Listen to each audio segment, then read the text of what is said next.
Hello students. Whenever we talk of something which has the name theory attached to it, we automatically get intimidated by it.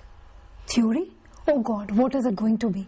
How tough is it going to be? What are the models? What would be the diagrams involved? All these things trouble us so much. It is so nightmarish.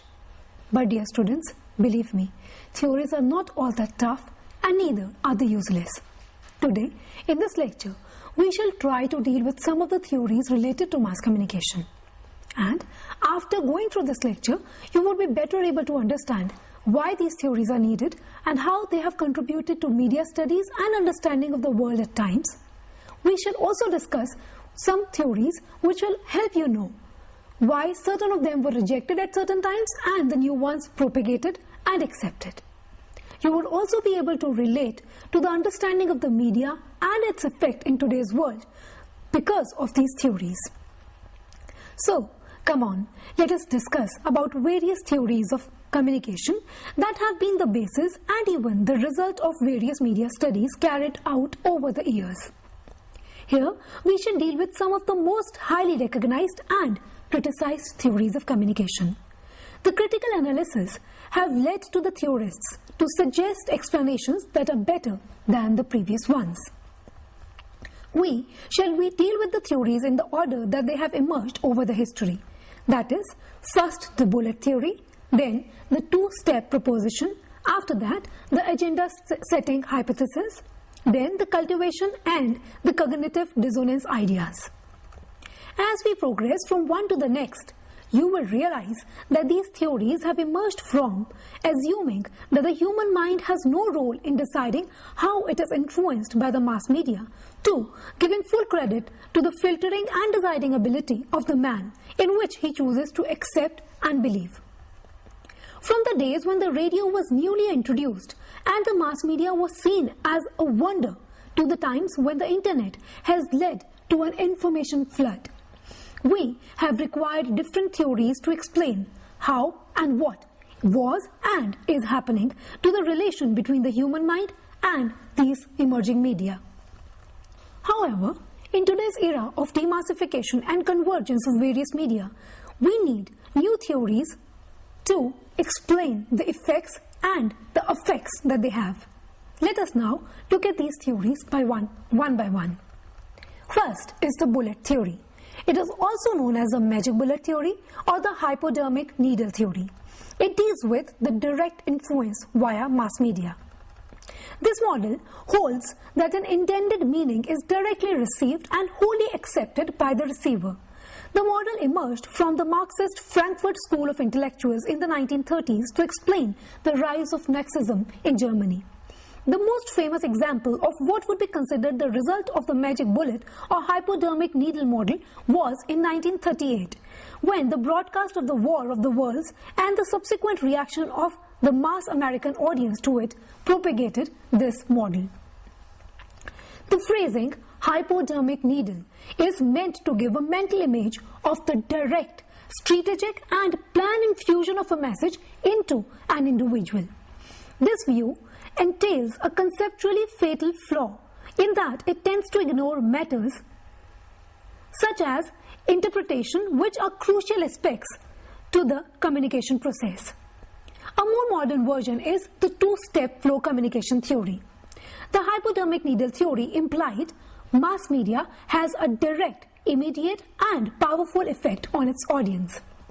The mass media in the 1940s and 1950s were perceived as a powerful influence on behavioral changes. Several factors contributed to this strong effects theory of communication. Some of them included the fast rise and popularization of radio and television, the emergence of the persuasion industries such as advertising and propaganda. The Pioneer Fund studies in the 1930s which focused on the impact of motion pictures on children, and Hitler's monopolization of the mass media during World War II to unify the German public behind the Nazi policy. The core assumptions of this theory are: it suggests that the mass media could influence a very large group of people directly and uniformly by shooting or injecting them with appropriate messages designed to trigger a desired response. Both images used to express this theory, a bullet and a needle, suggest a powerful and direct flow of information from the sender to the receiver. The bullet theory graphically suggests the message is a bullet fired from the media gun into the viewer's head. With similarly emotive imagery, and the hypodermic needle model suggests that media messages are injected straight into a passive audience which is immediately influenced by the message. They express the view that the media is a dangerous means of communication, an idea that the receiver or audience is powerless to resist the impact of the message. The population is seen as a sitting duck. People are seen as passive and are also seen having a lot media material shot at them. People end up thinking what they are told because there is no other source of information. One of the classic examples of the application of the magic bullet theory was illustrated in October 30, 1938, when Orson Welles, the newly formed Mercury Theatre Group, broadcasted their radio edition of H.G. Wells' War of the Worlds. On the eve of Halloween's radio programming was interrupted with a news bulletin for the first time. What the audience heard was that the Martians had begun an invasion of Earth in a place called Grover's Mill, New Jersey. It became known as the Panic Broadcast and changed the broadcast history, social psychology, civil defense, and also set a standard for provocative entertainment. Approximately 12 million people in the United States heard the broadcast, and about 1 million of these actually believed that a series of alien invasions was underway. A wave of mass hysteria disrupted households, interrupted religious services, caused traffic jams, and clogged communication systems. People fled their city homes to seek shelter in more rural areas. They raided grocery stores and began to ration food. The nation was in a state of chaos, and this broadcast was the cause of it. Media theorists have classified the War of the Worlds broadcast as the archetypal example of the magic bullet theory. This is exactly how the theory worked, by injecting the message directly into the bloodstream of the public, attempting to create a uniform thinking. The effects of the broadcast suggested that the media could manipulate a passive and gullible public, leading theorists to believe this was one of the primary ways media authors shaped audience perceptions. However, new assessments that the magic bullet theory was not accurate came out of the election studies in the People's Choice due to the election of Franklin D. Roosevelt in 1940 to determine voting patterns and the relationship between the media and the political behavior. The majority of people remained untouched by the propaganda. Interpersonal outlets brought more influence than the media. The effects of the campaign were not all powerful to where they persuaded the helpless audience uniformly and directly, which is the very definition of what the magic bullet theory is. As focus group testing, questionnaires, and other methods of marketing effectiveness, testing came into widespread use. As more interactive forms of media, for example, the internet, the radio call-in shows, etc., began available, the magic bullet theory was replaced by a variety of other, more instrumental models like the two-step flow theory and diffusion of innovation theory. So, now you understand that how a theory is accepted at certain time and how it is replaced by a more valid one at certain other times. Media studies going on from time to time have helped us replace the previous theory and go to a better one, the one that explains the effects of the media on the public and vice versa in a more good and an explanatory manner. The second one in the league is the two-step flow theory. It deals with the influence of the media messages. The two-step flow model was propagated by Paul Lazarsfeld and Elihu Katz. Unlike the hypodermic needle model, which considers mass media effects to be direct, the two-step flow model stresses human agency. According to Lazarsfeld and Katz, mass media information is channeled to the masses through opinion leadership. The people with most access to media and having a more literal understanding of the media content explain and diffuse the content to the others. Two-step flow model laid the foundation for diffusion of innovations. Opinion leadership is a concept that arose out of the theory of two-step flow communication. This theory is one of several models that try to explain the diffusion of innovations, ideas, or commercial products. The opinion leader is the agent who is an active media user and who interrupts the meaning of media messages or content for lower-end media users. Typically, the opinion leader is held in high esteem by those that accept their opinions. Opinion leadership tends to be subject-specific. That is, a person that is an opinion leader in one field may not be the opinion leader in another. He may in turn be the follower in the other field. An example of an opinion leader in the field of computer technology might be a neighborhood computer service technician. The technician has access to far more information on this topic than the average consumer, and thus has the requisite background to understand the information. He is the opinion leader in this case. However, in the case of cookery recipes, he might just be a follower to somebody who is good at that field. The two-step flow theory of communication hypothesis was first introduced by Lazarsfeld, Bernard Berelsellen, and Gaudet in The People's Choice in 1944. The study focused on the process of decision-making during a presidential election campaign. These researchers expected to find empirical support for the direct influence of media messages on voting intentions. They were, however, surprised to discover that informal personal contacts were mentioned far more frequently than exposure to radio or newspaper as source of influence on voting behavior. Armed with this data, Katz and Lazarsfeld developed the two-step flow theory of mass communication. This theory asserts that information from the media moves in two distinct stages. First, individuals, that is the opinion leaders, who pay close attention to the mass media and its messages, receive the information. Opinion leaders pass on their own interpretations in addition to the actual media content.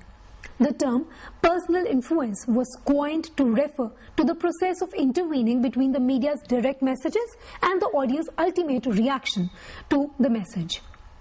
Opinion leaders are quite influential in getting people to change their attitudes and behaviors and are also quite similar to their influence. The two-step flow theory has improved our understanding of how the mass media influences decision-making. This theory refined the ability to predict the influence of media messages on audience behavior, and it helped explain why certain media campaigns may have failed to alter audience attitude and behavior. The two-step flow theory gave way to the multi-step flow theory of mass communication or diffusion of innovation theory. This theory is understandably evident in our day-to-day behaviors. Whenever an election campaign goes on, you might always ask the people who are more informed than you are. It may be your parents or maybe the panch or the sarpanch in your village, and you usually follow their opinions in addition to what the media has been telling you. It is also evident in certain other cases. The advertising media, for instance, has been using this a lot. The media might praise Pepsi, but if Shah Rukh Khan, who is the opinion leader in case of the young generation, praises it, it is more of a chance that people would buy it. Thus, the two-step flow theory of the media to the opinion leader to the layman is evident in these cases. Let us now come to the third theory, which is the agenda setting theory. It deals with the creation of what the public thinks is important. The agenda-setting theory says the media, mainly the news media, are not always successful at telling us what to think, but they are quite successful in telling us what to think about. According to the agenda-setting theory propounded by Maxwell McCombs and Donald Shaw in 1970s, mass media set the agenda for public opinion by highlighting certain issues. Studying the way the political campaigns were covered in the media, Shaw and McCombs found the main effects of news media to be agenda setting, telling people not what to think, but what to think about. Agenda setting is usually referred to as a function of mass media and not as a theory. The theory explains the correspondence between the rate at which media covers a story and the extent that the people think that this story is important. This correspondence has repeatedly been shown to occur. Agenda setting is believed to occur because the press must be selective in reporting the news. News outlets act as gatekeepers of information and make choices about what to report and what not. What the public knows and cares at any given time is mostly a product of media gatekeeping. The agenda setting function in a three-part process.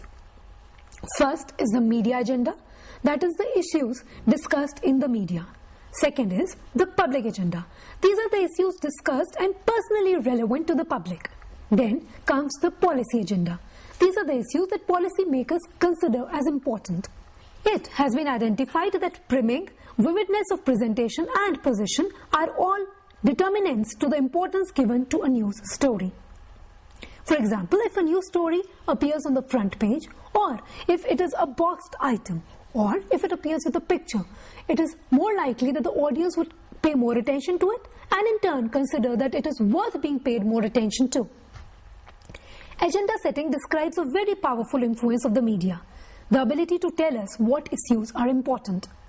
As far back as in 1922, the newspaper columnist Walter Lippmann was concerned that the media had the power to present images to the public. McCombs and Shaw investigated presidential campaigns in the 1968, 72, 1976 and they found that there are two elements, awareness and information. Investigating the agenda-setting function of the mass media, they attempted to assess the relationship between what voters in one community said were important issues and the actual content of the media messages used during the campaign. And they concluded that the mass media earned a significant influence on what voters considered to be the major issues of the campaign. The basic ideas of the theory can be traced back to the work of Walter Lippmann, a prominent American journalist. He proposed that people did not respond directly to events in the real world, but lived in a pseudo-environment composed of the pictures in our heads. The media would play an important part in furnishing of these pictures and shaping the pseudo-environment. It suggests that a mass-mediated agenda affects the public through a simple increase in reporting on an issue, and at the same time, the public interest increases due to salience of that issue on the public at large. Earlier it was postulated that issues were first brought up by the mass media and then opinion leaders in society took in these messages and disseminated the information directly to the publics. However, Katzenellersfeld and several other theorists believed that the media held a great deal of power over the public and that by the mass media creating an agenda, the public would follow it without question. This seemed to be a starting point for the vague beginning of questions concerning mass media and the public. Katzenellersfeld seemed focused on a theory of media dominance over the public. Later studies found that interpersonal relationships, personal experiences and other issues mediated the reception of the mass media agenda. At this juncture, in theory, it seemed as if mass media loses perspective as to what can cause agenda effects. The reasoning behind this theory was that issue salience must be important, but we know practically nothing about why it is that some situations abroad never becomes a subject of public discussion, whereas others take hold as soon as they acquire the status of national issue. This idea is only furthered by Cohen, who suggests that the press may not be successful much of the time in telling people what to think, but it is stunningly successful in telling the readers what to think about. the world will look different to different people, depending on the map that is drawn for them by the writers, the editors, and the publishers of the papers they read. Agenda setting is the creation of public awareness and concern of salient issues by the news media. Two basic assumptions underline the most research in agenda setting theory. First is, the press and the media do not reflect reality, they filter and shape it.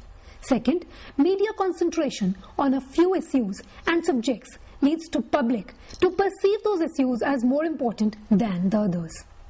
One of the most critical aspects in this concept is the role of mass communication at the time that it frames the phenomenon.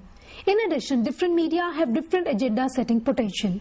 Agenda setting theory seems quite appropriate to help us understand the pervasive role of media, for example, those on political communication systems. For example, let me quote one, Mascom and Shaw focused on the two elements, awareness and information. Investigating the agenda-setting functions of mass media in 1968 presidential campaign, they attempted to assess the relationship between what voters in one community said were important issues and the actual content of the media messages used during the campaign. The actions surrounding these elections gave us the agenda setting theory and certain proofs that helped us believe in this theory. In our day-to-day examples, we have seen, for instance, the media focused so much on the Aishwarya Abhishek wedding. The people assumed, wow, this is something of importance. The media focused so much on the poor prince, a 5-year-old boy, falling into a well. And as the media covered it for 24 hours, the people assume that this is something of importance, something we need to pay attention to, something we need to discuss about.